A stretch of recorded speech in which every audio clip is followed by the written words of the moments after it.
Good morning, everybody. It's Saturday morning and I'm up early so I can give you guys some calculus help. What a guy, you know?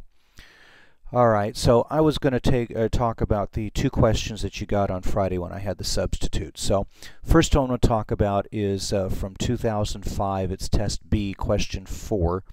And the picture looked like this, and I took the pieces of it.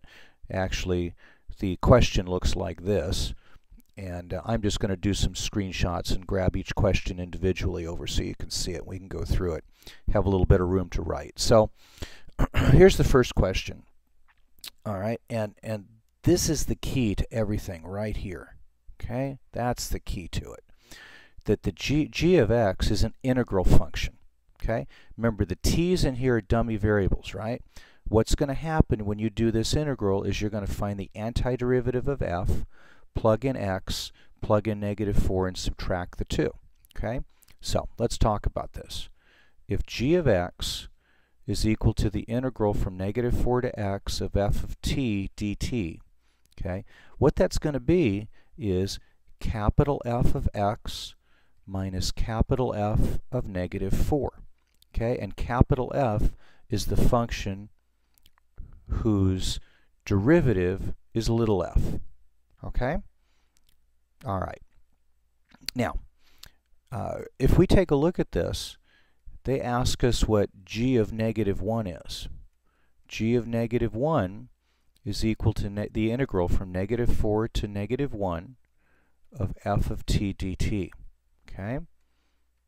F of -1 minus f of -4. Okay, now here's the thing. See, we don't know what f is because they didn't give us a function for little f. So we can't actually find the function whose derivative is little f because we don't know what little f is. Okay, so let's take a look at the other way to represent this. This is the signed area under or above the curve, isn't it? Well, that's easy. From -4 to -1, what's the area of this trapezoid? Cool. How wide is it? 3 units wide. This is -4 units down. This is -2 units down. I'm picking it off. I'm sorry, that's not -4. That's -3 units down. And I'm picking them off right off of the y coordinates on the graph. Okay? If you average these two heights, what you get is -2.5. Right? -2 and -3 is -2.5. That times the width is equal to -7.5. Cool. So g of -1 is -7.5. And there's your answer to part 1. Okay. One thing on all of these questions, and the second one we're going to do too, you got to show your work. Okay. You can't just write -7.5. Showing your work is showing the integral and basically showing what I showed. Okay.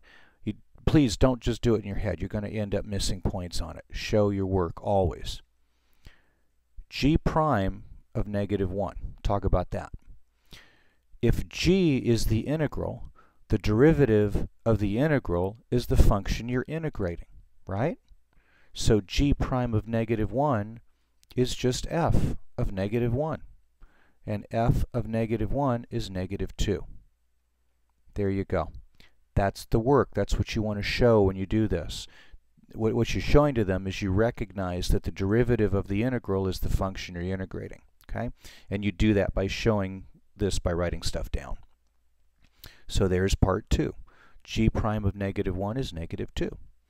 Okay, now G double prime of -1. Let's talk about that. G double prime is the first derivative of f, right?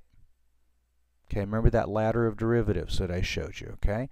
If this is f, this is the integral of f, which is g.